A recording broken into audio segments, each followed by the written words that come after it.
Do you have any idea how insanely broken the ability to stop time actually is? When time stands still, every living thing becomes nothing more than a helpless victim, sitting ducks waiting to lose their lives without even realizing it. Watching his grandfather die right in front of him, overwhelming rage instantly surged through Jotaro's heart. At that moment, his only desire was to kill Dio and take revenge for his fallen comrades and kin. In the blink of an eye, the two sides unleashed their first clash, but the result was painfully obvious. Both in speed and strength, Dio stand, the world, was a notch above Star Platinum. Yet, despite this, Jotaro didn't have the slightest intention of backing down. Instead, he summoned Star Platinum again, kicking off a clash of consecutive rapid-fire punches with Dio.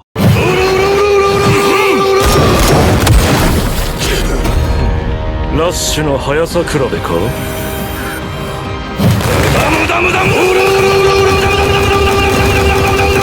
Under the sheer force of this stand battle, it felt as if the surrounding air was vibrating with excitement, lifting both men simultaneously high into the air. But as they flew higher and higher, Dio once again spotted a glaring flaw in Jotaro's defense, landing a solid punch directly on Jotaro's body. Dio again activated the world's ability, freezing all time in the vicinity. However, just as Dio walked up to Jotaro, intending to finish him off, the unexpected suddenly happened. Jotaro's finger actually twitched, and this sight instantly scared Dio stiff. You have to realize, under frozen time, no living creature should be able to react. There was only one possible exception, and that was if Jotaro could also stop time. The moment this crossed his mind, Dio became incredibly cautious. He approached Jotaro with extreme care, prepared to make a break for it at any moment. Yet, right then, Dio suddenly burst into wild laughter, because he realized that the only reason Jotaro could move was simply that he had placed a magnet on his person. Realizing he'd been fooled by such a petty little trick, Dio charged straight at Jotaro. But as a result, in the very next second, Jotaro drove a direct punch clean through Dio's abdomen. Now Dio was completely dumbfounded. He never expected that he had still been tricked by Jotaro after all. Jotaro's magnet was never meant to disguise his ability to move, but rather to lure Dio into a close-range trap. As the time stop ended, Dio's body instantly went flying, smashing into an antique shop on the side of the street. And by the time Jotaro caught up again, he discovered that Dio had unexpectedly finished replenishing his energy. Without giving Jotaro a chance to react, Dio flashed away and appeared on the street, because he knew Jotaro could see his every move under frozen time. And on top of that, he still wasn't clear on exactly how long Jotaro could move in stop time. If he carelessly approached, he wouldn't be able to judge the opponent's timing at all. So, to play it safe, Dio came up with an absolutely guaranteed foolproof method, which was to use daggers for a ranged attack, just like how he had killed Jotaro's grandfather. Along with Dio's command, the surrounding time froze once again. Without a single moment of hesitation, Dio hurled the daggers directly at Jotaro's position, and immediately after, began his countdown. And the exact instant Dio's countdown ended, Jotaro decisively summoned Star Platinum to defend. But unfortunately, the number of daggers was simply too massive, meaning Jotaro couldn't possibly handle them all in time, and several daggers stabbed into his chest. Seeing this scene play out, Dio decisively decided to move in quickly to deliver the finishing blow, stabbing a dagger straight into Jotaro's head, refusing to give Jotaro any chance of survival whatsoever. However, all of this was within Jotaro's calculations. He had known long ago that he might not be a match for Dio, so before the battle, he had deliberately picked up a few magazines as body armor ahead of time. Before Jotaro could even come up with a strategy, Dio had already arrived. To prevent Jotaro from just playing